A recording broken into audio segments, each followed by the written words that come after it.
to today's workshop on the Rural Placemaking Innovation Challenge, or RPIC. The session is designed to help inform potential applicants about the Notice of Funding Availability, also called NOFA, requirements, and to host a conversation about what placemaking means under these requirements. We're so glad you can join us today. This session is being recorded. Participants are in listen-only mode, so throughout the workshop, you can use the chat box to submit your questions and comments by text. These will be read and answered during the Q&A portion. Or if you prefer to ask your question verbally during the Q&A section, you may use the raise hand button to be called on by the moderator. At that point, you may identify yourself and ask your question. We will provide you a reminder of these steps again later in the workshop. A follow-up email will be sent to all attendees that will include a copy of this presentation and a link to the recording of the workshop. In addition, the recording will be linked on the RPIC webpage. To access closed captioning, use the link provided in your chat box. It will open in a new window. To get us started, I'd like to turn the time over to Jackie Ponte-Lazarek, Chief Innovation Officer for USDA Rural Development's Innovation Center. Jackie? Thank you, Jamie, and welcome everyone. I'm going to share my webcam here. And thank you all for joining us today. As you've heard, I'm Jackie Ponte-Lazarek, and I'm the Chief Innovation Officer for USDA Rural Development. The Innovation Center is pleased to lead the implementation of the Rural Placemaking Innovation Challenge, and it helps us ensure placemaking is included in the toolkit for all of the rural economic development we do in rural areas. Strategies like rural placemaking are critical to restoring the economy and helping rural America build back better and stronger than ever before. As you listen and learn today, be thinking about your role in placemaking and how RPIC can support the collaboration and innovative work you're doing in rural communities. We're excited about this workshop and look forward to answering your questions today. And I'm equally pleased to have with us today our Deputy Undersecretary, Justin Maxson, to open up our session. Justin's not only the head of our agency at this time, but he has significant private sector experience in supporting rural placemaking initiatives across the country. And he knows strategy, partnerships, and good leadership directly contribute to rural prosperity. So we thank Justin for joining us today. And with that, I'll turn it over to Justin.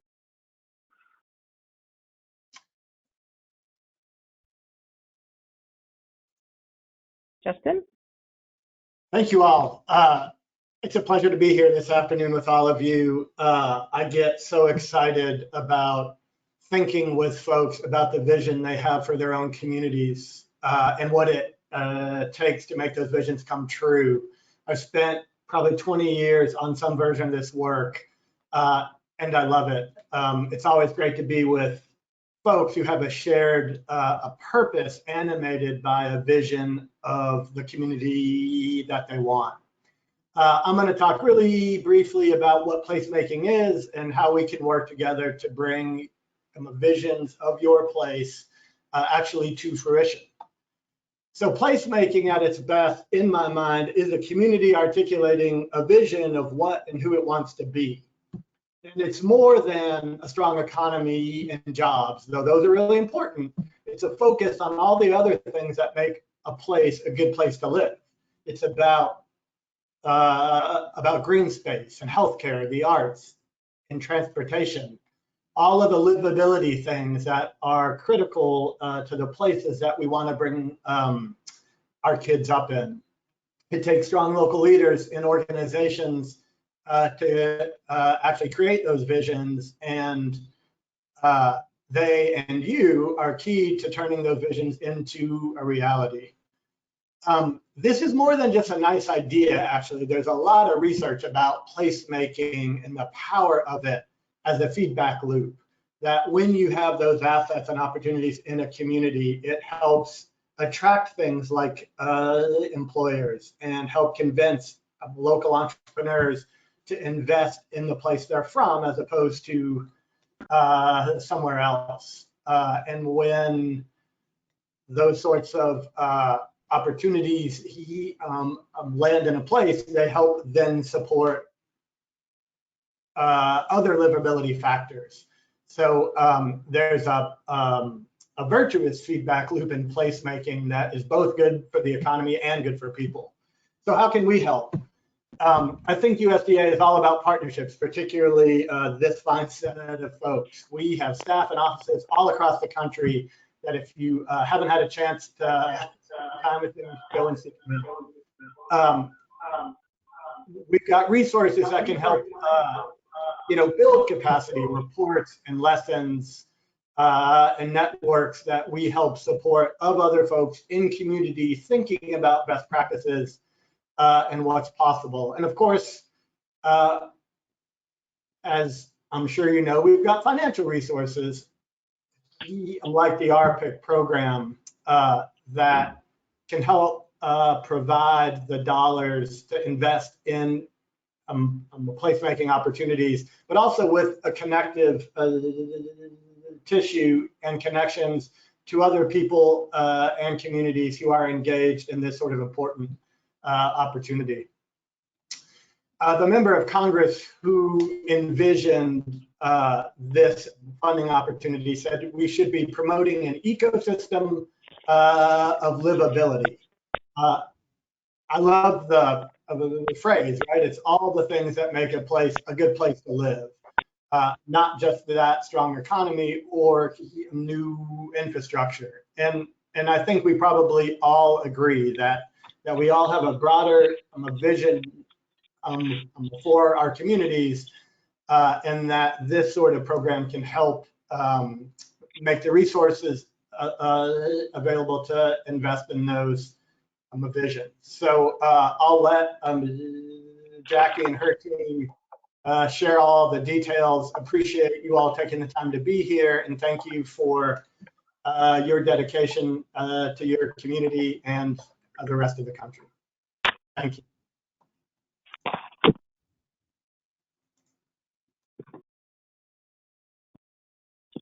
Thanks, Justin. And we will turn it over now to Sherry McCarter from my team, who will kick us off. Sherry? Thank you, Jackie. Good afternoon, everyone. My name is Sherry McCarter, and I work in USDA Rural Development's Innovation Center. Today, my colleague Greg Dale and I will provide you with some general information about RPIC and the elements under the NOFA. At the conclusion of the workshop, we, along with other members of the RPIC team, will be happy to answer any questions you may have. And don't worry if we run out of time. We will add your unanswered questions to our FAQ on the RPIC webpage or answer them directly. If we don't have an answer for your question during the Q&A session, we will research and get back to you as soon as possible. For the next 40 minutes to an hour, we will discuss the RPIC NOFA and its elements in more detail. Then we will use our remaining time, about 30 to 40 minutes, to take your questions. We will begin by discussing what is placemaking under RPIC. As you may know, this can mean different things to different practitioners, and therefore we will focus on how placemaking is designed for the use of RPIC. We will then cover some key dates and application requirements for the NOFA, as well as discuss rural development engagement and resources which will be available to support RPIC. And then, as we mentioned earlier, we will conclude with a questions and answer session.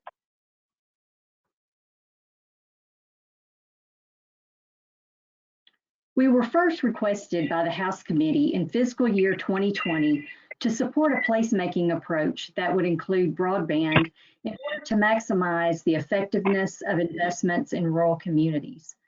We were asked to do this by issuing a request for proposals that would identify public-private partnerships or partnerships with expertise and experience working with rural communities in placemaking as a way to foster the adoption of broadband services and the creation of greater social and cultural vitality in rural communities. The Innovation Center was pleased to serve as the lead coordinator for this call to action, which ultimately became the Rural Placemaking Innovation Challenge, or RPIC. The purpose of RPIC is to support funding for technical assistance and training to rural communities for placemaking planning and implementation. We do this by awarding cooperative agreements to qualified entities who then deliver this assistance to rural communities.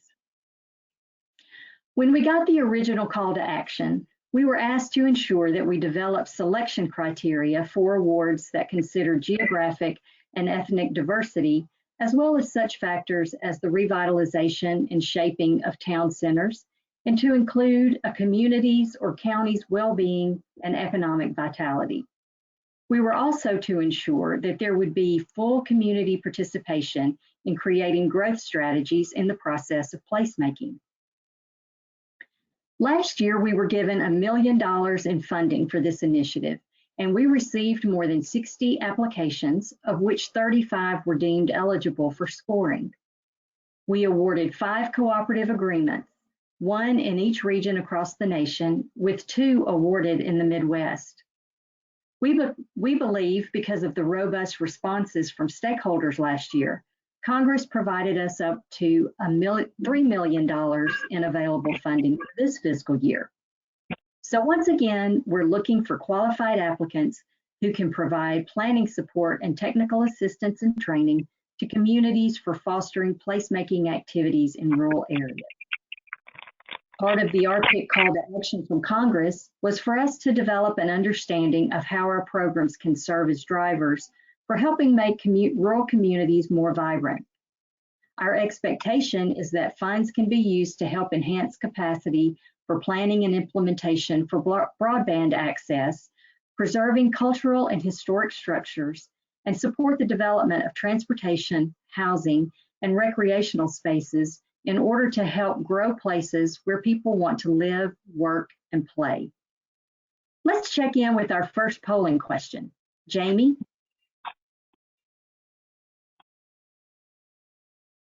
Thanks, Sherry. Yes, we do have a polling question for our audience members.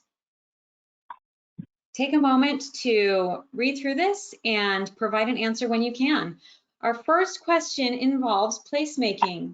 What does placemaking mean to you? Creative and arts-based infrastructure, small-scale improvements leading to larger investments, creating a socially and culturally thriving downtown, or all of the above? Think over your answer and select the one that you feel fits best. Go ahead and submit that.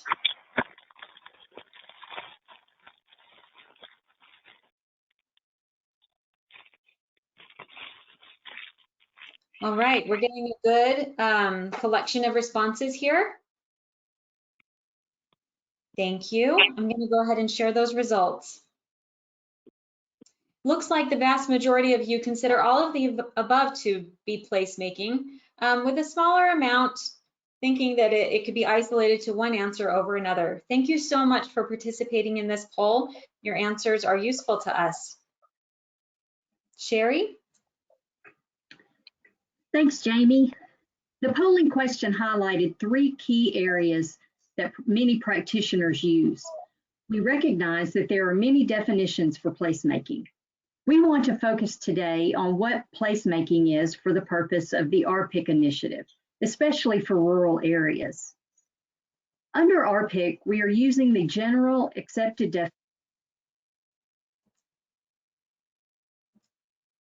definition of creating quality places where people want to live, work, and play. We understand that there are also some very focused and specialized concepts under placemaking, and you will see a few of those concepts incorporated into RPIC. You might recognize strategic placemaking, where we incorporate the concepts of collaboration with public, private, and philanthropic partnerships, because we see the importance of job creation, income growth, and business attraction to communities. We include creative placemaking because of the value around arts and culture to help create the social and physical character in the community. And you will also see parts of tactical placemaking, as it advocates the phased approach to implementation around placemaking, starting with low-cost projects, usually targeting public spaces, and promoting close collaboration with community stakeholders. Some of these concepts are highlighted in the NOFA, where we offer applicants the opportunity to use an optional innovation seed grant, which we will describe later. But ultimately, the goal is to create a greater social and cultural vitality in rural communities aimed at improving social, physical, and economic well-being. So for us at the Innovation Center, we sometimes explain how we use placemaking approaches in rural development by using community and economic development strategies holistically. We believe economic development is the work part under live, work, and play concept in placemaking. Then we see the live and play components as community development. When delivering placemaking in communities, we are connecting all the dots between community and economic development and our funding programs. For example, broadband is usually seen as an infrastructure asset, but in placemaking, it may also be how we are building the system around broadband deployment and how we are trying to create inclusiveness in the community. Infrastructure can also be coined as soft when talking about the social and cultural connections that are the invisible threads in a community that bind them together and build resiliency and strength during adversity. In placemaking, it can also mean a strong leadership base or the development of creating the capacity for a strong leadership base as part of that social well-being. We want to build more than just hard assets through this process. We understand there are a lot of moving parts in placemaking, none of which happen in isolation. Placemaking is defined in the NOFA as a process involving public, private, philanthropic, and community partners working together to strategically improve the social, cultural, and economic structure of a community. This work is based on a sense of place with qualitative and quantitative outcomes. And a placemaking plan means a written document that describes the strategy for the community to implement the goals and objectives identified through the placemaking planning process. The NOFA explains that RPIC operates under the following concepts. Creating livable communities is important for community developers and practitioners who implement these strategies in rural communities and areas. Placemaking practices include both innovative and adaptive, as well as established technical processes and solutions. Partnerships are a key element to the Rural Placemaking Innovation Challenge and must be developed with public, private, and philanthropic organizations, creating new collaborative approaches, learning together, and to bringing those learned strategies into rural communities. Placemaking contributes to long-term investment and therefore supports a community's resiliency, social stability, and collective identity. And finally, that broadband is an essential component to supporting placemaking initiatives. We are often asked why we include broadband as an essential component to supporting placemaking, planning, and implementation. This is the example we often give. We often see multi-jurisdictional or multi-sectorial plans that sometimes include an economic development project for which they are seeking funding. The project seems extremely viable if only funding were available. However, there is a big gap, and one of those but-for roadblocks as to why the project doesn't seem viable. Usually, the one major reason the project doesn't seem workable is because there isn't broadband access or there's limited broadband access. So the project can't work or is not likely to work unless the community backs up and they figure out broadband access. So that's why we say broadband is essential to placemaking. Broadband is needed for living equitably in our homes, to build better businesses, and even for recreation and cultural activities in our communities. Broadband is one of the cornerstones to making a community a place where people want to live, work, and play. It is needed for all of those elements. Placemaking often refers to the quality of place. For RPIC, that means effective public spaces, having transportation options, multiple housing options, including restoration and repair, single-family and multifamily housing options, preservation of historic structures, and respect of community heritage, arts, culture, and creativity. Recreation and green space. It also includes a healthy local food system, and yes, broadband capability. Quality places are safe, connected, welcoming, conducive to authentic experiences. They are accessible, have character and charm. They incorporate the physical fabric of the people who inhabit the place and should promote and facilitate civic engagement.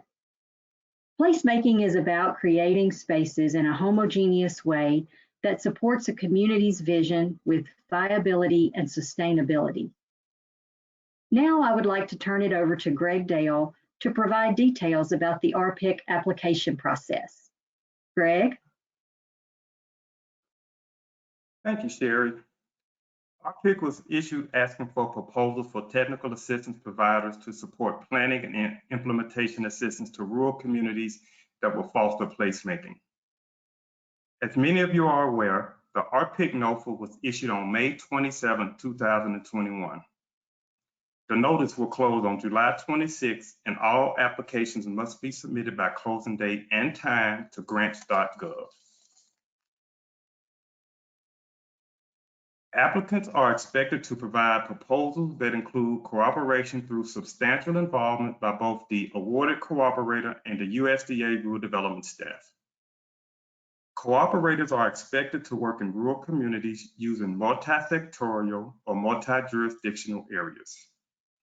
It is expected that the application narrative that describes the work will show how placemaking technical assistance will be provided to the community or communities that they have identified and how it would improve the quality of life and increase rural economic growth for the areas they are addressing. We have up to $3 million in cooperative agreement funding under this initiative. The maximum federal funding award to any one entity cannot exceed $250,000. We expect to award at least one co-op agreement to an eligible entity located in each of the identified regions of the U.S. and its territories that would be in the Northeast, South, Midwest, and West. We do this so that we achieve a minimum of geographic diversity. We cannot predict how many awards will be issued because not all applicants will be submitting funding requests for the full maximum award amount. For that reason, until all applications are scored and ranked, we cannot say with any certainty the number of awards that will be made.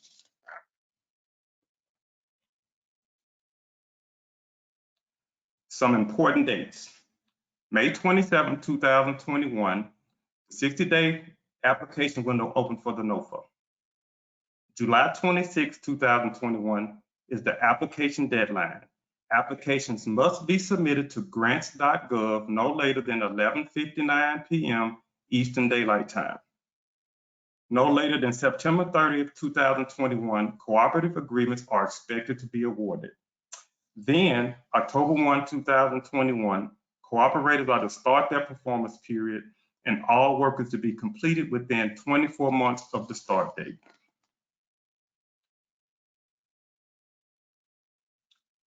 Part 3 of the NOFA provides some specific definitions of terms used throughout the notice. It will be useful for anyone filling out an application to have a good grasp of the definitions and how RPIC is using these terms for this initiative. So we would encourage you to review Part 3 of the NOFA that includes commonly used terms and definitions before preparing your application. The key definitions we would like to highlight today are on this slide. First, it is important to fully understand substantial involvement and what it means in preparing your proposal. We are going to discuss this concept in more detail during discussion of project eligibility in an upcoming slide. Multi-jurisdictional means more than one jurisdiction where jurisdiction refers to a unit of government or other entity with similar powers, such as a city, county, district, special purpose district, township, town, borough, parish, village, state, Indian tribe, etc. Multisectorial means intentional collaboration between two or more sectors, such as utility, health, housing, and community services that work together to accomplish goals and achieve outcomes in communities and regions.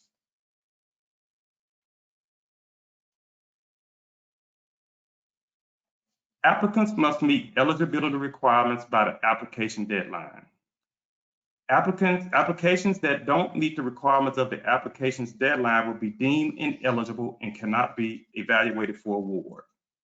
You are eligible to apply if your organization is a federally recognized tribe and Native American tribal organization or institutions of higher education, including 1862 land-grant institutions, 1890 land-grant institutions, 1994 land-grant institutions, Hispanic serving institutions, and historically Black colleges and universities, or nonprofit organizations with 501c3 IRS status, or public bodies, or small private entities meeting the size standards established by the U.S. Small Business Administration.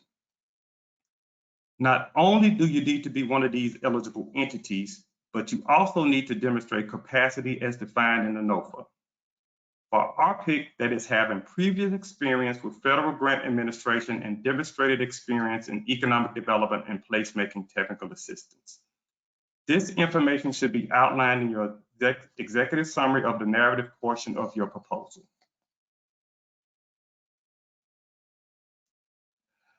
Back to that idea of substantial involvement that I mentioned earlier. Projects must include a component that allows for active participation by the cooperator and substantial involvement by rural development in the majority of specified tasks that are detailed in the proposal prepared by the applicant. Examples of measurable substantial involvement include, but are not limited to, joint convenings of community members, partners, and stakeholders, joint delivery of training for rural development programs, and the development of training sessions and outreach materials. Part 4, Section B of the NOFA under eligibility information is where substantial involvement is addressed in detail. Because the award is through a cooperative agreement and not a grant award, there are a few items to be aware of as you prepare your proposal. First, we expect the proposal to stipulate how the applicant plans to execute the work with rural development involvement. Second, applicants need to be careful not to take the funds and contract all or most of the work to another entity like a consultant to do the bulk of the work. This could be deemed as an ineligible use of fund because rural development will lose the cooperative agreement relationship with you since you are the awardee, not the consultant doing the majority of the work. So if you need to subcontract out or hire a consultant to help with some of the work, the proposal needs to show that this work is not significant to the total cost of the work plan outlined in your budget proposal. Other things to consider for a project to be eligible include where the work is to be performed. The project must directly benefit a rural area and all ultimate beneficiaries and or sub-recipients must be located in rural areas. Also, any activities or tasks must occur in rural areas. The NOFA has a very detailed definition of rural in Part 3 of the NOFA. Also, duplication of services is not allowed. Applicants must demonstrate that they are providing services either to new customers or new services to current customers. If the applicant's work plan and budget are duplicate of a previous and or existing RPIC award, the application will not be considered for funding. Rural development will make this determination. We want our rural development staff to work with cooperative alongside with you in your community to build relationships and learn about the community.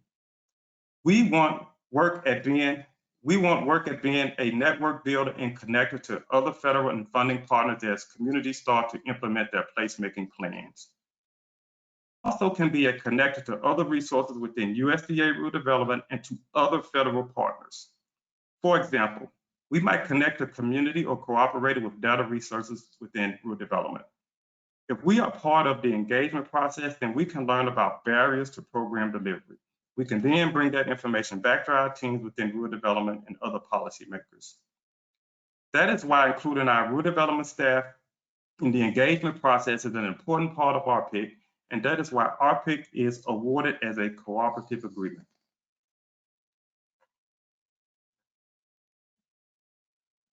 The funding match is always an interest to applicants. The NOFA provides a lot of information about how the match should be documented and submitted. You will want to review Part 4, Section C, Cost Sharing and Matching Funds Verification in the NOFA. What I am providing today is a general overview of what the NOFA provides about the matching requirement. A minimum 15% match of the federal grant amount requested for the cooperative agreement is required for all applications. Matching commitments can be made in cash by the applying organization or a combination of cash and confirmed funding commitments with third-party in-kind contributions. The minimum match of at least 15% of the federal amount requested must be committed for a period of not less than the cooperative agreement performance period. Cost sharing / matching can be committed at the time of application submission. Applicants may recruit one or more private, philanthropic, and/or eligible public partners to provide the matching 15% in cash and/or in-kind contributions of the applicant's proposed federal funding request, or the applicant can provide the full match as their own cash contribution. It is permissible to provide a combination of third-party in-kind contribution from a partner and cash contribution from the applicant, but it is not permissible for the applicant to provide their own in-kind contribution as part of the match combination. If the applicant is going to provide their own match contribution, that match must be documented as a cash contribution. We strongly encourage you to read the NOFA to understand the details on how to document matching funds contributions. The written proposal should be assembled into one or more PDF files and should conform to the order that the evaluation criteria are presented in Part 6, Section B of the NOFA. The completed PDF files should be uploaded into the grants.gov as an attachment to the application. The maximum limit for the written narrative section of the application is 25 pages. The written narrative is considered to be from sections A through G of the scoring criteria section of Part 6 of the NOFA. The additional addendums or attachments are not counted against your maximum page limit. Applicants are expected to submit placemaking proposals under this notice that include multi-sectorial or multi-jurisdictional planning partnerships within at least one region as defined in Part 3 that would provide measurable results in helping rural communities create greater social and cultural vitality in rural communities. The entire written narrative proposal includes the following sections in the order you see them on this slide: executive summary, work plans, soundness of approach, organizational capacity, qualifications, partnerships, targeted impacts, performance measures, and then if you want, optional innovation seed grant. Option 1 for projects highlighted in the placemaking plan, and option 2 under the innovation seed grant for projects highlighted in the placemaking plan and specifically address one of the targeted impacts. Although not scored, the executive summary provides a snapshot of the whole project. The NOFA provides detailed explanation of the requirements needed in the executive summary. Sections A through F provide detailed approach to the project, and section G is the optional seed grant. You might recall in our introduction of this workshop, we discussed that in the House Committee's call to action, they asked us to consider some specific selection criteria for evaluating proposals, some that included geographic and ethnic diversity, as well as such factors as the revitalization and shaping of future town centers, and to include a community's or county's well-being and economic vitality. We were also to ensure that there would be full community participation in creating growth strategies in the process of placemaking.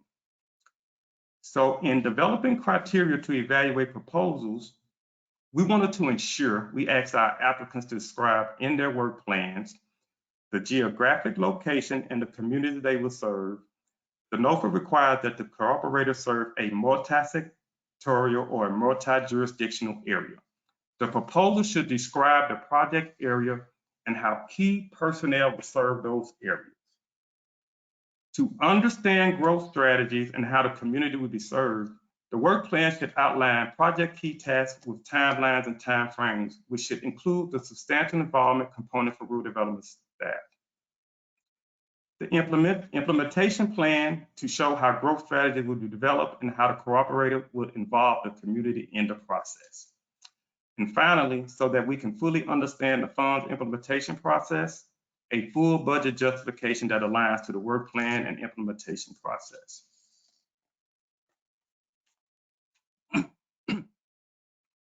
I will not have time in today's presentation to explain the scoring of each criteria. The NOFA does a very good job of describing how each section of your written narrative will be scored. What is important to see from this slide is how scoring sections have subsections, and to obtain a total score for a section is through accumulating points under subsections. By the way of example, section B of the scoring criteria is work plan / soundness of approach. Applicants can achieve up to a total of 30 points. But as you can see, there are 3 subsections each for up to 10 points each. Therefore, the applicant would address all 3 subsections in order to achieve the full potential of 30 points. All those subsections are worth 10 points. If an applicant failed to address any of those subsections, the review panel will not be able to assign any score to what is not addressed.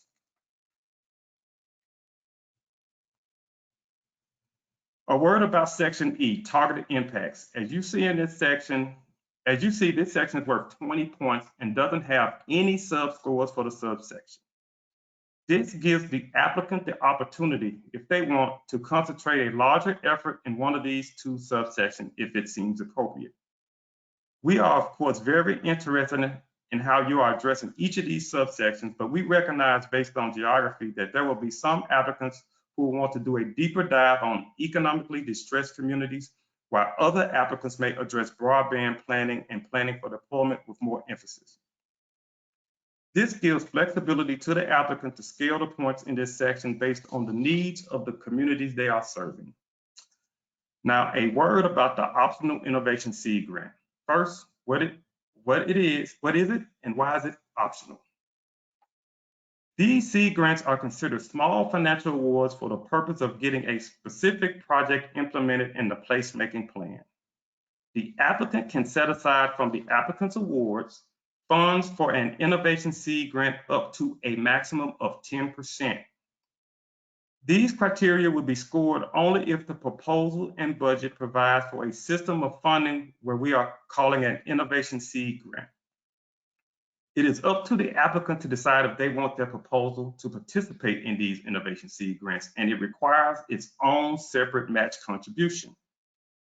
If participating in the optional seed grant, the applicant must submit separate matching fund commitment letters that specifically annotate that funds are allocated to the innovation seed grant.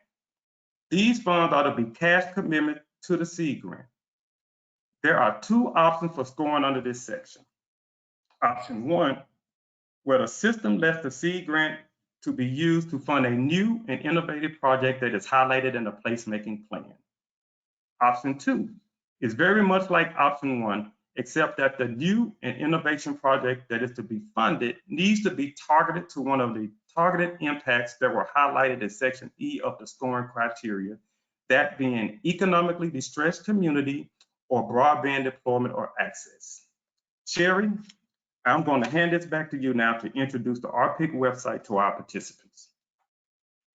Thank you, Greg. If you have a question and haven't entered it into the chat box yet, this would be a great time to do that. We're getting ready to have our Q&A session very soon. If you want to ask a question in person, Please be prepared to raise your hand when the moderator asks you to do so. But before we get there, we just want to make sure that everyone is aware that there is a web page dedicated to RPIC. You can get there very easily by going to www.rd.usda/RPIC, RPIC. From there, you can navigate to grants.gov by clicking on the How To link. There are many other resources for you on the site as well. FAQs, fact sheets, and the actual NOFA that's published in the Federal Register. Links have been added under the virtual events on the website for RPIC office hours, and those start July the 7th from 3 to 4 Eastern Time. These office hours will be every Wednesday from 3 to 4 Eastern until July 21st, before the NOFA closes. You must register to attend, but the idea will be for you to come and ask questions or hear other questions answered for the time that we hold the office hours. Finally, you will find other resources on the web page, but for your convenience, here are some easy links if you want to jot those down. Now I'm happy to turn this over to Jamie, who will be our moderator for our RPIC conversation with you. Jamie?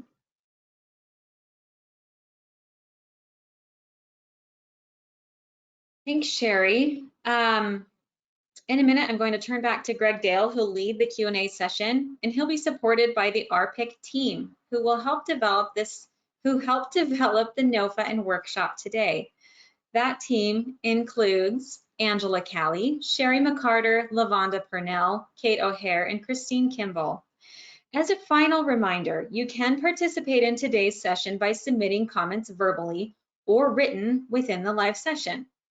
To verbally make your comment, click the raise your hand icon, and when it's your turn, you will be called on by listed name, and I'll tell you to unmute yourselves. There is a 2-minute time limit per comment, so please keep your comments short and to the point. You will receive a 30-second warning. Please state your name and organization prior to making your comment or asking your question. If you're not interested in verbally stating these, you're welcome to enter them in the questions chat feature of the webinar platform.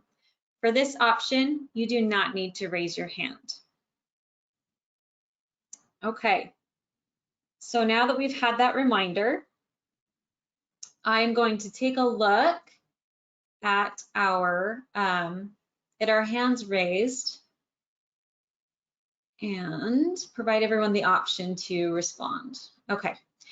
All right, let's take a couple of hands up and then we can ask some questions that have come in by the chat. Matthew Thompson, your hand is raised. You've been unmuted. Can you go ahead and speak when you have the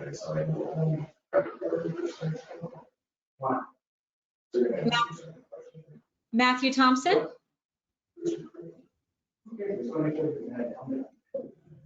We're getting some muddled audio. Okay, we will have to get back to him another time. How about Diane Hodiak? Diane Hodiak, if you would like to ask a question, you've been unmuted and you can speak. Thank you for calling on me. I have a question about the broadband. So if we were to include broadband, what would that look like? And I imagine there's different scenarios, but would we have to get bids for the broadband? Or because clearly this is an issue in rural communities, or would we have to just say we want to plan for this and put that into our plan? And that's in regard to the optional C grant, and that's a very good question. RPIC, just to kind of go back, is a planning grant, like I said, to help with the planning effort. The optional C grant is to target a specific project that you have in that plan. So if you have a plan for broadband, that seed grant can help kind of jumpstart, if you will. Now, keep in mind, I would like to remind that seed grant can only be 10% of the RPIC funding and cannot exceed $5,000. And then you also have to have a 50% match to that from one of your partners. So one thing, also another thing I'd like to add, although your partners can fund that match, they can also go above and beyond that match if they like. Angela, you got something to add to that? You're on mute. Sorry, I was on mute. Sorry. Thank you for that question. That's something that comes up frequently. It is, as Greg mentioned, this is a planning and technical assistance, and for you to help your community understand what the needs are for broadband in their community. So in the first year, it would be around how do you plan the needs for that broadband and what the communities need. And then in the next year, you'll be maybe looking for how to access the funding. So you don't need to go and get bids now. In the second year, you'll be looking for that funding, but we're not looking in your RPIC application for bids or anything. We're looking for how you're going to arrive at that planning process, if you understand what we're trying to explain to you. Thank you. Okay, thank you for participating, Diane. We'll take another hand up. How about Diana Martinez? Diana Martinez, you've been unmuted. If you can unmute yourself on your end. Okay, hello. Hi, good afternoon, everybody. I'm Diana Martinez with the San Pasqual Band of Mission Indians. I was just wondering, what was the maximum amount of the grant application we can apply for? If I heard you correctly, you're asking about the maximum. Yes. If I heard you correctly, you're asking about the maximum grant amount, and that's $250,000. Oh, okay, because I was confused. I was reading where it said the maximum was up to $3 million. No, that's the total amount of funding available for the RPIC program. This Oh.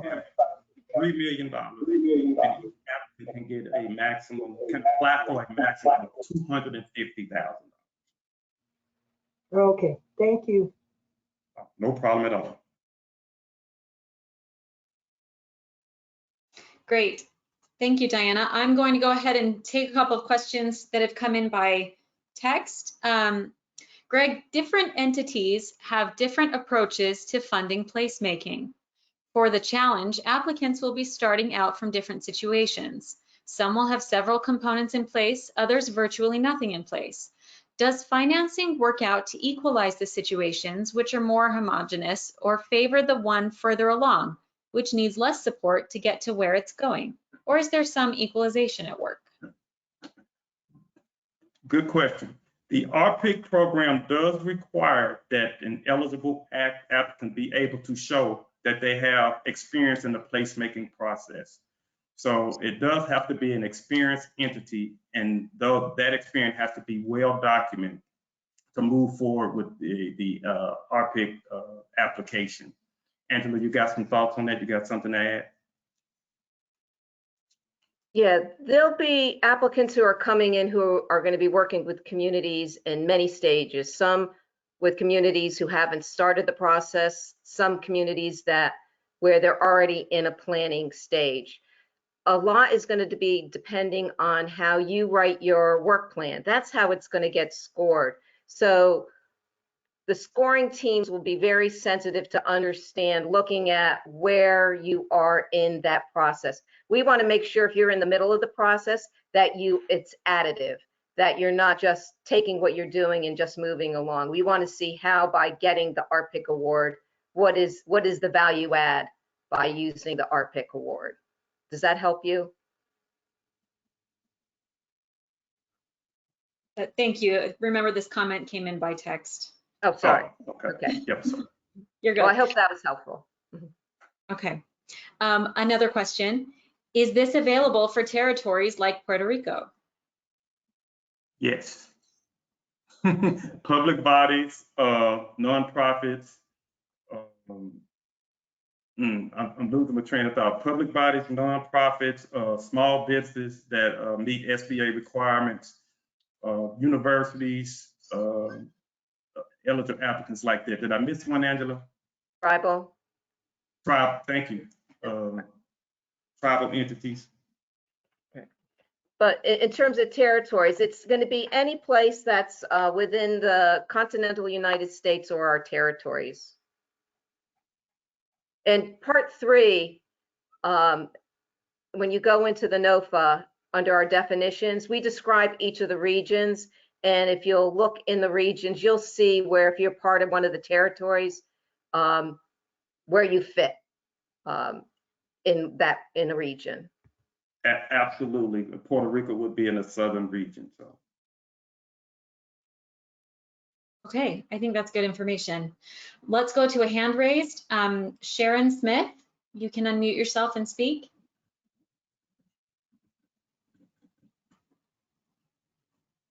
Thank you. My name is Sharon Smith. I'm with the Albemarle Commission Council of Governments for Region R, serving 10 counties in the northeast corner of North Carolina. And my question is about the restrictions on using a consultant. I guess, can you just explain that again? Sure. The way the cooperative agreement is set up, we want to have a relationship with the entity, the technical assistance provider that's providing the assistance. It does allow for a consultant if it's only a small portion of the budget and the majority of work is being done by the technical assistance provider. What we don't want is that, an eligible applicant contracts out everything. Our cooperative agreement will be with that eligible applicant, but the contractors won't necessarily have that relationship with us. So you can contract out some, but it has to be a small amount of the budget. So it just can't be the majority. You'll have to show and prove in your application that as an eligible applicant, you are doing the bulk of the work associated with this RPIC application. Angela, you got some thoughts? Yes. Yeah.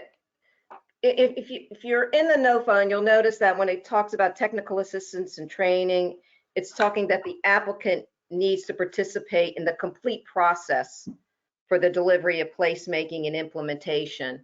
And so that's why we talk about how that, yes, you can hire a consultant and it will be for pieces of what you're trying to do. So maybe you have a piece that you might be hiring a consultant to do, to run a meeting or to collect data for you. What we don't want to see happen is that somebody gets the application and then, or gets the award and then turns over the entire work to the consultant, because we lose the relationship then with you.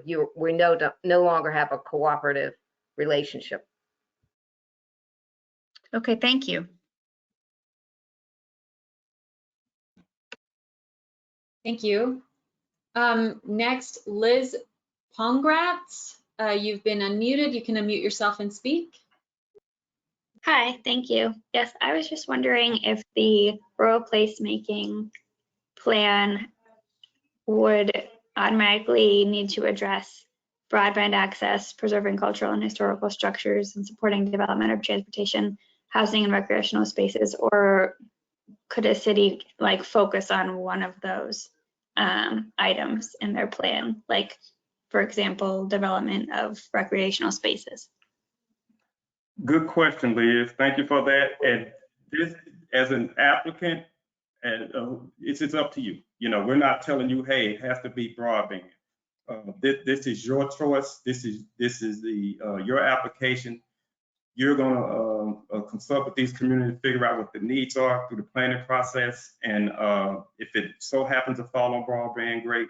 If not, it's not. Again, we're not dictating this. This is all about the community's needs. Andrew? Only thing I would add is if you're working with a single community, then remember there's this caveat about multi-jurisdictional or multi-sectorial. So if you're working in one community, you want to think about adding what other sectors can work in collaboration around recreation, because now you're only working in a single community. So your application is going to have to address sectors, unless you're working with a multi-jurisdictional area where you have other jurisdictions involved, and then just working around recreation and how that ties in. Does that make sense to you? Oh, yeah. So this is targeted more for like not just one community, but maybe a few communities working together. Right. And you would have to define all those jurisdictions in your plan. Okay.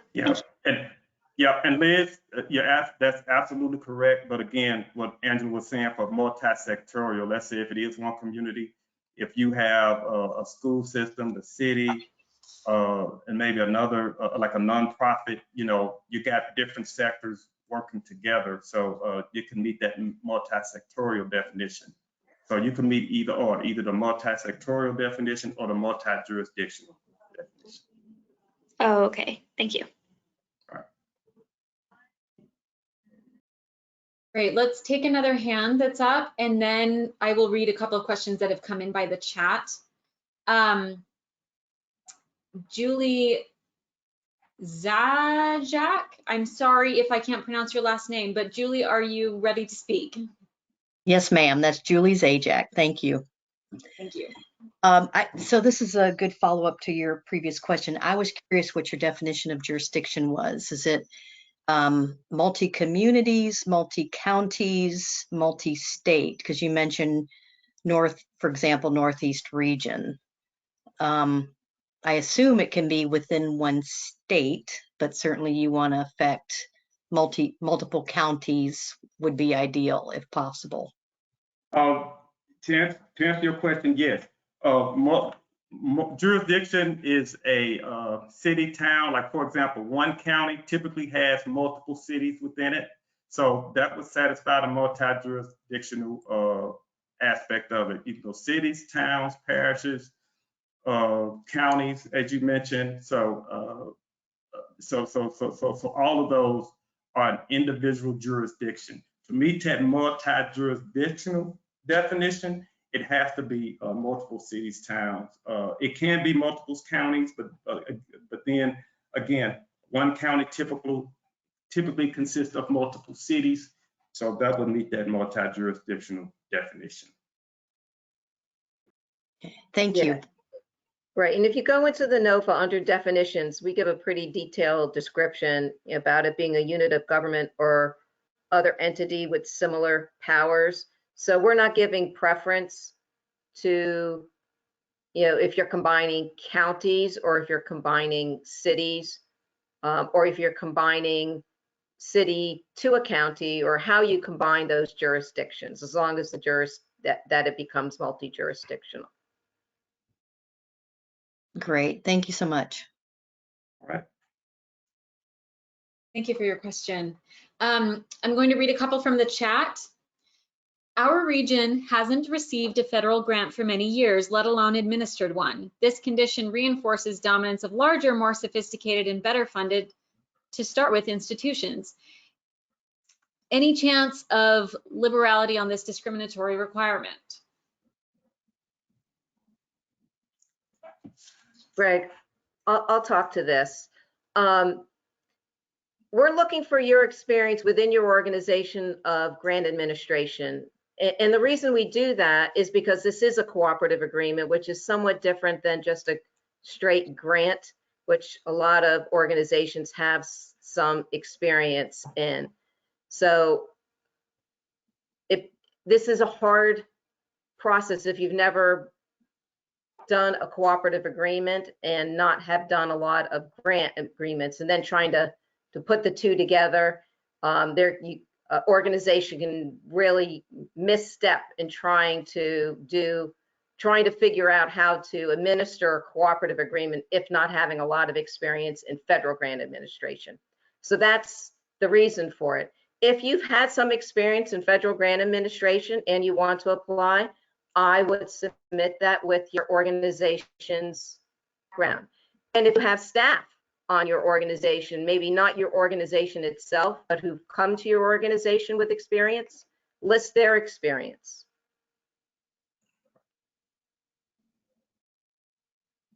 Thank you, Angela. Our next question, in the RPIC scoring process, will additional points be given for RPIC applications that exceed the 15% matching requirement? And if so, how does that work? No, like I said, we don't have, the applicant will not get additional points for exceeding that 15% match. Any thoughts, Angela? Yeah. Thank you. We have another question that's related to the one I asked just before, the most recent one. The NOFA says successful applicants must demonstrate a track record of placemaking activity. Does community planning, land use planning, and environmental education count? Land use, no, it has to be placemaking. It has to be placemaking, working with communities, planning, different things for communities, to change their aspect of life. So, and then you mentioned environmental, I forget that term, but in my view, that wouldn't. Angela, you want to kind of comment on that? Yeah, and I think this is going to depend on the organization because, as we discussed, placemaking means so many different things to every entity. So I think you as an organization have to look at who you have within your organization and how the type of work you've done that address the live, work, and play. If you have a very deep bench of experience where you can say, yes, we've done this kind of work, and this is how we can demonstrate it through, when you get to that part in the NOFA where it's talking about what is your organization experience, and this is the things that we've done.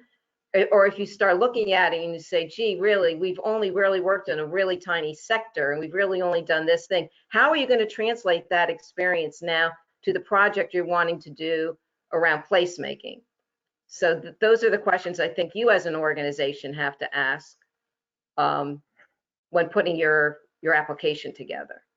And Angela, that's a very good point. Like I said, again, those terms mean different things to different folks. You probably can tell that in my reaction of how I interpret those.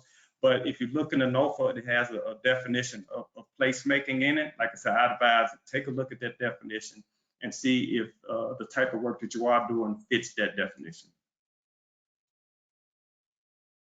Thank you. Let's go to a hand that's raised. Cheryl Bird, you've been unmuted and you're able to unmute yourself.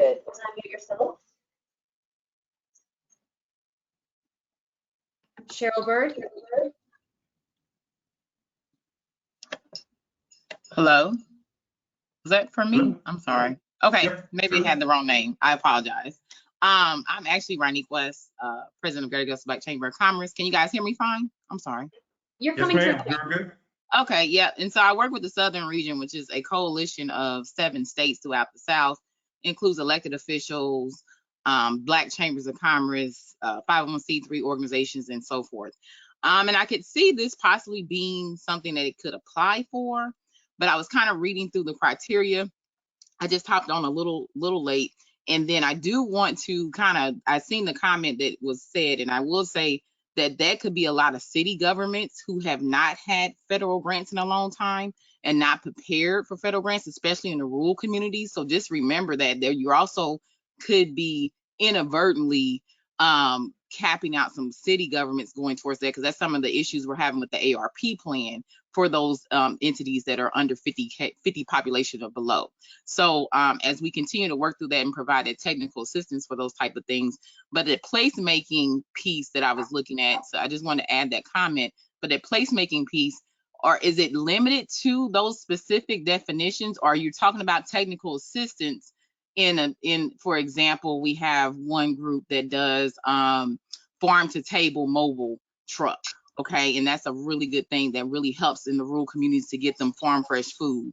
And we're looking for funding for that. But then to see like where else that could possibly go in that technical assistance piece. So I'm just wondering, have you thought about opening up to more of the chambers of commerce, especially the Black minority chambers, which are mostly 501c6 or 501c3s, just depends.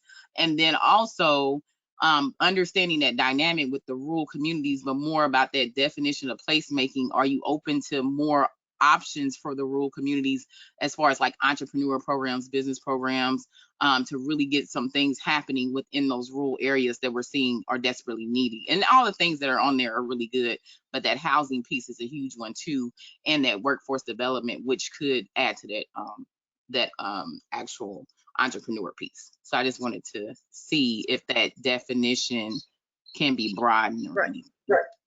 Well, I'm going to start this one, Greg, because we had a very specific call to action for the use of these funds. So we had to use the funds of which we were told how these funds were to be used. And this was for technical assistance for the planning part of placemaking.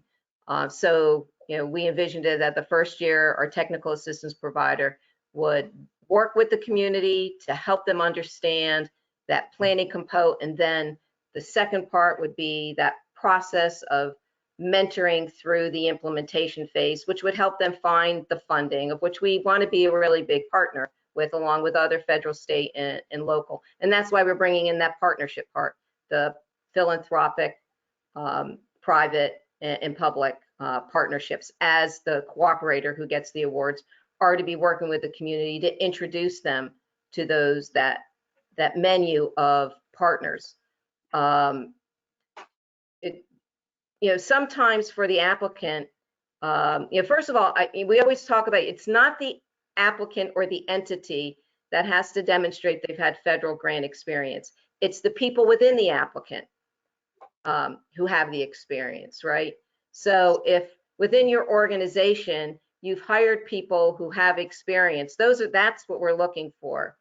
Because we realize it's not the institution that has experience, it's the people within the institution that have experience. So that if you are an organization that have brought people in who have had placemaking experience or federal grant experience, that's the experience we want to see outlined in your application. So I hope that's one thing that helps clarify that for many people who have that concern about grant administration. Greg, did you want to add to that?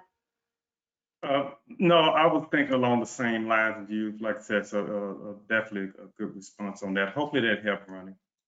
Oh, and let me add, I think also helping, I know the municipalities, for example, like the Georgia municipality and then the county administrators and so forth are really working to connect the rural communities with possible, like those grant administrators and so forth. Sometimes they don't know, and then it's that trust issue, especially when we're talking about our rural communities. So I don't know if you have a program where you maybe have a listed of trusted folks that they can work with so they don't miss this opportunity with the USDA if they do want to go for this grant. So just wanted to add that piece in there too.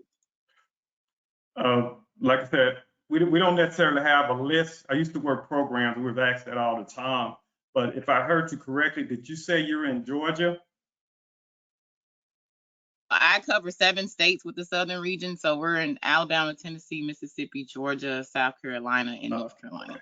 And I guess I was gonna say, you know, you can contact the local rural development state offices and, you know, you can have a conversation with them about, you know, what technical assistance is available on the ground. Yeah, we have it. I'm just thinking about the communities we're working with that don't have it. So we're, as an organization, are good on that part. And we work with a lot of cities and municipalities, but just kind of helping with that comment that came through, because a lot of cities will shy away from this because they don't have that access. So if you can maybe send that out to your list and let them know, hey, this is a good resource for them to reach out to. Thank you for that comment. All right, thank you. And you said that your name did not match the one that I called out. Can you tell me your name? Sorry, it's Ronique. It's RONIC West. Sherelle Bird invited us. She's just another, she's a chamber president in the Athens, Georgia area. We all work together at Southern Region. So she thought it would be a good call for us to listen in on, which it was a good informational call. So we'll get it out to our rural communities too. Great. Thank you so much for joining. Okay, next we'll take a comment from Russell Mills. Russell, if you're ready, you can go ahead and speak. Russell Mills. Oh, where's my mute? Russell, you've been unmuted. You can go ahead and ask your question.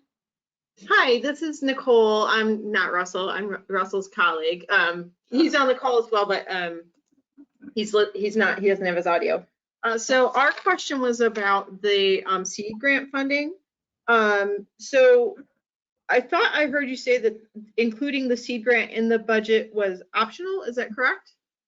That is correct. Okay, so if we are doing the project we have planned is a continuation of a current placemaking project we have where we have multiple communities that we're working with, but we don't know, we have a set selection process for that, and so we don't know what the communities will be at the time of the application. So finding a match partner for the seed grant would be complicated. So we can just write the application then without those seed grants. That is correct. Okay, and then one more question about the seed grants. Can we use appropriations as match for those if we do write them in, like state appropriations? State appropriations. If you can show a commitment that it's dedicated to that. Okay. Yeah, we have a rural university center, and so our appropriations are broad, but if we had a letter of intent from our institution that we would use the appropriations that way, would that work? The letter, oh, go ahead. I'm just say yes, because some of those, and I don't know how you get yours, so maybe they're giving you 50,000 and you want to carve off 10. So that's why we would need that letter. It says, you can take 10 of this amount of money and dedicate it to the RPIC Innovation Seed Grant. Or maybe they're giving you 10, and it's because the letter is going to come to you in a very broad way. So we would need another letter that says, now this money is being dedicated to this purpose, so that we know that that money's there and it's not going to get reallocated someplace else. Would we need that just from our institution or from like ODHE, Ohio Department of Higher Ed as well? Well, I guess it depends on where the money has already landed. If the money has already landed in your institution's account somewhere, that would be then, I guess, your institution. If they're controlling the money, then I guess your accountant could. Let's work offline on that one. That's a little complicated. Okay, thank you. I appreciate it. Angela, this is Jackie. Can you hear me? Yes. Okay. May I ask a favor? I want to go back to two speakers ago to the woman from the Southern region. Would you do me a favor and submit a question to me with your email address? We may want to follow up with you on another project we're working on. Thank you. Thank you. Okay, we have another hand raised. Lauren Kolodziejczyk-Koch, you are unmuted and you can go ahead and speak. Thank you. That was great. Lauren Kolodziejczyk-Koch from Rural Development Initiatives. We serve communities in the Pacific Northwest and have a lot of regional approaches. And so this is a really great opportunity for a couple of regions that we work in.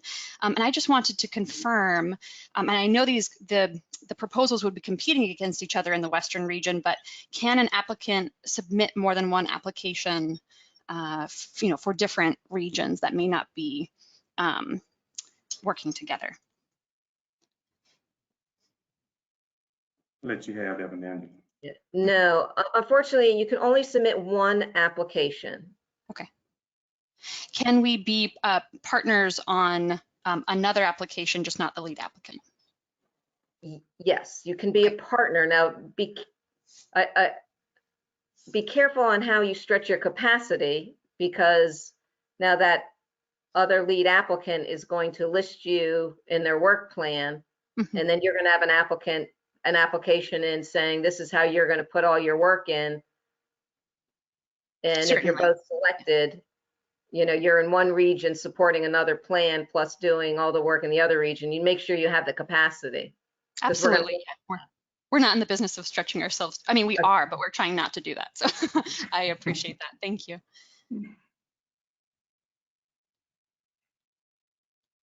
Okay, thank you.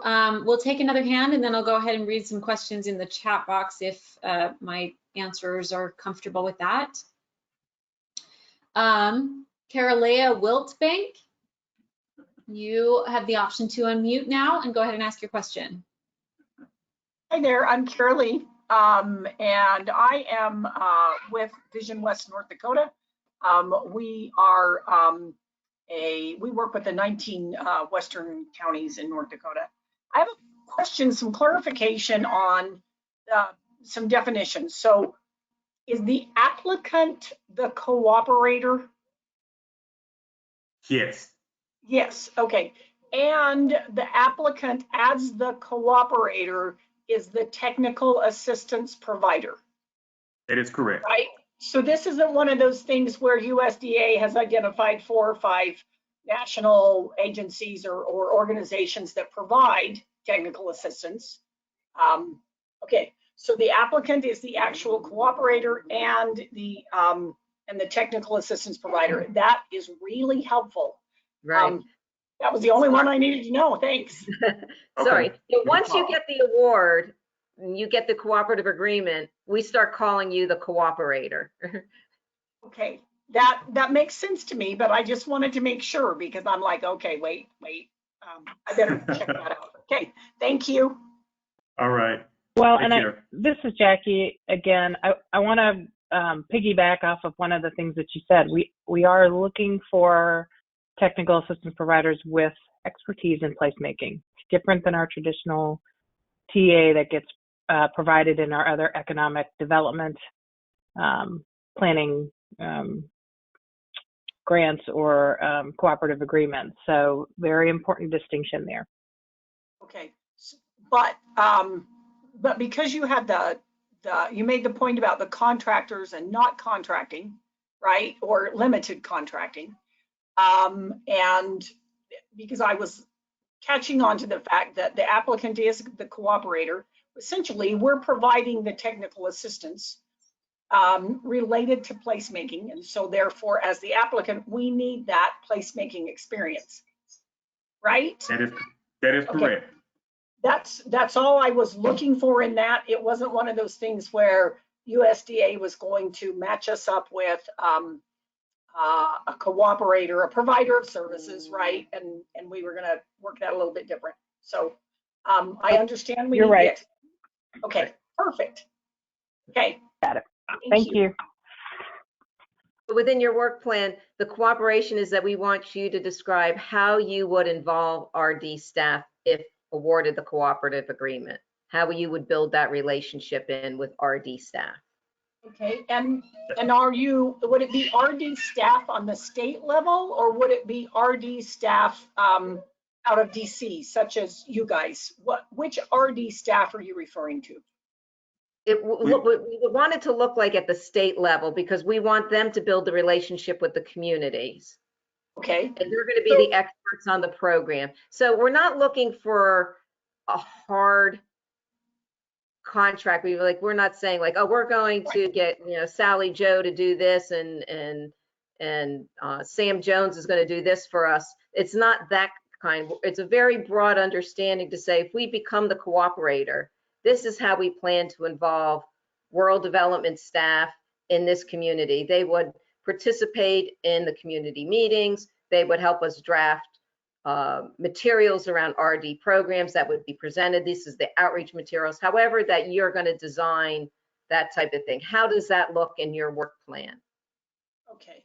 And so if we have had similar type assistance from state RD in some of our other efforts, we want to talk about that in the application, right? We want to talk about that relationship and that we've used those resources in some of our other efforts. Sure. Right? Okay. Okay. All right. That's perfect. Thank you. Mm-hmm. Thank you. All right, I'll read a couple of questions that have come in through the chat box. How often is this funding made available? I'm not sure that I'll be able to put together an application by the July deadline, but I'm wondering if I could start planning one for next year. This is the second year that we've done RPIC funding. Last year was $1 million. This year, $3 million. But we don't know for sure what next year look like, if any. Angela, you got any thoughts? Or? Right. We're not guaranteed funding every year for this Right. program, so we can't make promises about what next year looks like. I'm sorry to say. Yep. Thank you.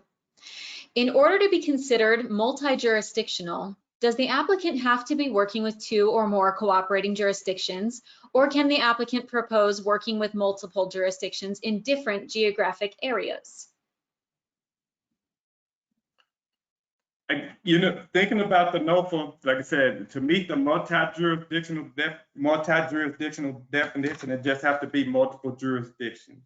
It doesn't, and correct me if I'm wrong, Angela, it doesn't necessarily quantify that they have to be connected. However, like I said, you'll have to do a good description in your application to make us understand how the project is in line with jurisdictions, cities, towns that are not connected with each other. Angela? Right, and then you'll have to, in case they cross regions too, you have to pick a primary region that you're working in as well. I don't know how broad you're getting. So a lot will depend on how you address it in your work plan and how you're building a cohesive plan in that, we're working in this region and that region and how they interrelate. It's hard to answer that question without understanding what the region looks like and what the objective is of the project. Right. But it's not a restriction. They don't have to be connected. Okay, thank you. One more question that came in by chat, and then I'll go to a hand. I just want to understand the matching requirement. The NOFA states cash contribution by the submitting organization. Would that include covering part of staff time, which gets set up in a special cost share account? I wasn't sure how you defined in-kind. Thank you for your time. The actual applicant for this, back up, it requires a 15% match, okay? If the applicant provides the match, it has to be cash. There's no other way around it. The actual applicant has to have a cash match.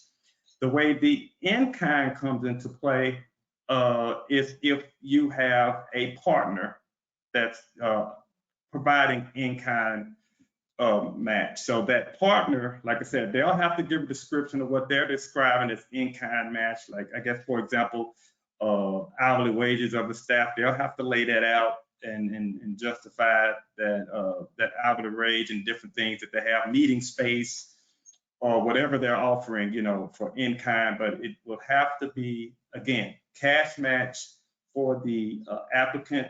In-kind is for one of the supporting partners that's partnering in the project. Thank you.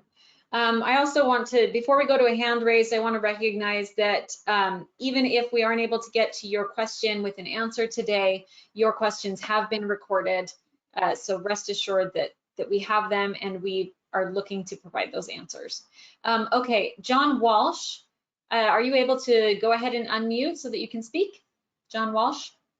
Yes, I'm here. Thank you very much for calling on me. I've been working on an innovative concept that involves a lot of the goals of the placemaking. It combines a lot of those into one. And I've been working with people. We don't have an organization at the moment, but so I was wondering if I could bring all these people that I've been working with, bring the organization together, create a business, and then lay out the concept,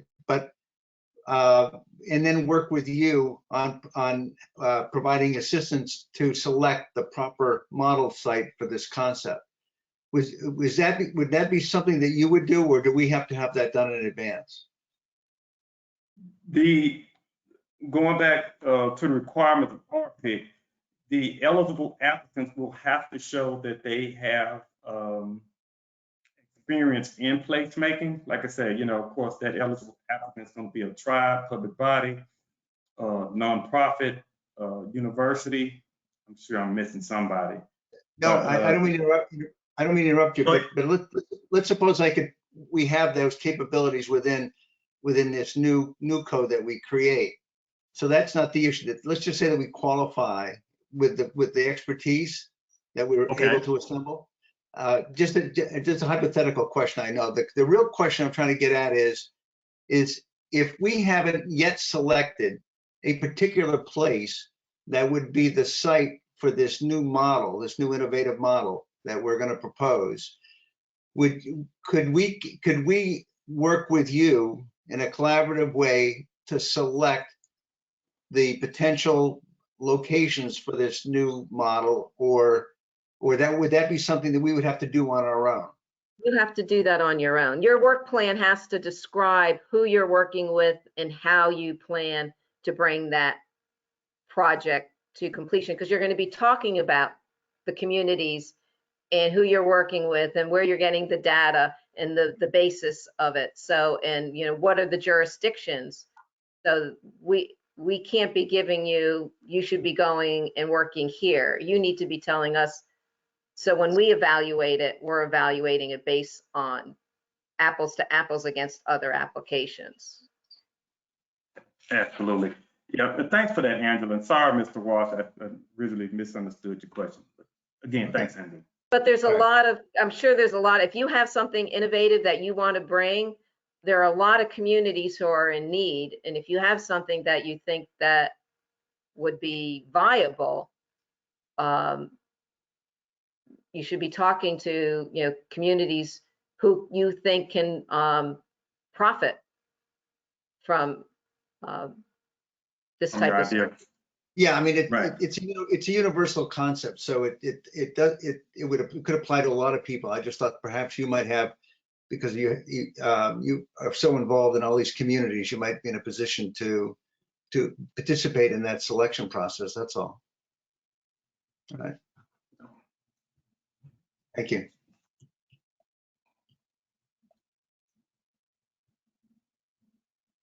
Thank you for your question. I'll take another hand raised.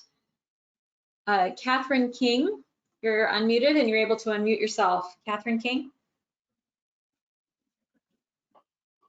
Hi there.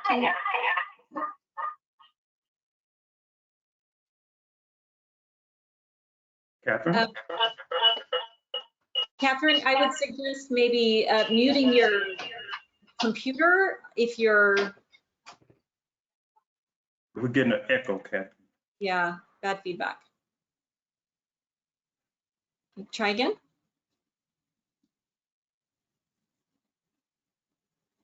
It does not appear that your microphone is working at this time. Will you go ahead and submit your question or comment in our chat box and we'll be able to get that recorded. Herb Clark, are you ready to speak? Go ahead and unmute yourself. Yes, we're very interested. We have several USDA grants that we're finishing up on through the state. But I was wondering, we have the Catskill Fly Fishing Center and Museum. There's a small bridge that goes over the Willowemoc.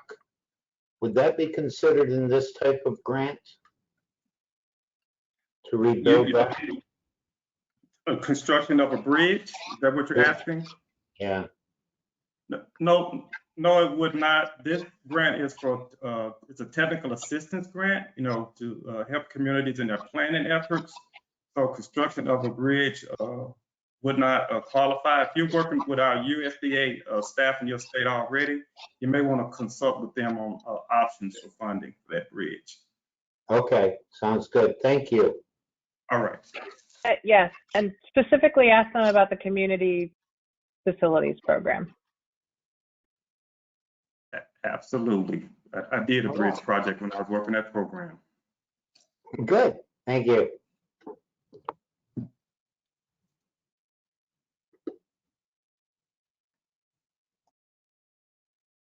Thank you. We're butting up against the hour. Angela, how would you like to handle this? Would you like to take another question in our chat box, or? I think we'll probably, because we have 1 minute, we should just wrap up so that we don't go over time. And we'll thank our audience for their attendance today. Those questions that didn't get answered, we will make sure that the working group, we gather them all up and we will write questions and add them to more frequently asked questions to the webpage. So we'll try and have that done within a week. So if everybody comes back to that frequently asked questions, you should be able to see your question answered. And sign up for office hours. Great. Well, thank you to both of our answerers. We do have a final poll question for you. Let me get that pulled up on our screen. After today's informative session, and you've learned a little bit more, how likely are you to submit an application under this NOFA? Would you say definitely yes? You're confident that your entity meets eligibility requirements and you have an eligible project that fits RPIC. Possibly, you still have more questions that need to be answered to understand if you're an eligible applicant or if your project fits. Are you not likely to submit an application because it doesn't appear your entity meets eligibility requirements or that your project fits? Or definitely no, this NOFA does not meet your entity's expectations of the work that you're doing. Thank you so much for participating in this final poll, for submitting all of your comments and questions. Each of them have been recorded. And I can see your answers coming in. I thank you for that engagement. I'm gonna go ahead and close and turn it over to my colleague as soon as it opens up to talk about the National Endowment of the Arts, for the Arts. Thank you, Jamie. We like to collaborate with the National Endowment for the Arts, and we recognize that there will be some organizations participating in this workshop whose projects may fit the Our Town program that NEA will be seeking application for as well. We encourage you to look at their website to see if your project fits under the Our Town program. NEA supports projects that integrate arts, culture, and design activities into efforts that strengthen communities by advancing local, economic, physical, and/or social outcomes. Back to you, Jamie. Thank you, Greg. We recognize if you join this workshop, it's because you have a sincere interest in placemaking and helping rural communities. We believe the RPIC offers a unique opportunity for entities to help communities understand how to create places where people want to live, work, and play, and do this in deliberate partnerships across public, private, and philanthropic organizations. This concludes today's workshop. Thank you for your time and have a great afternoon.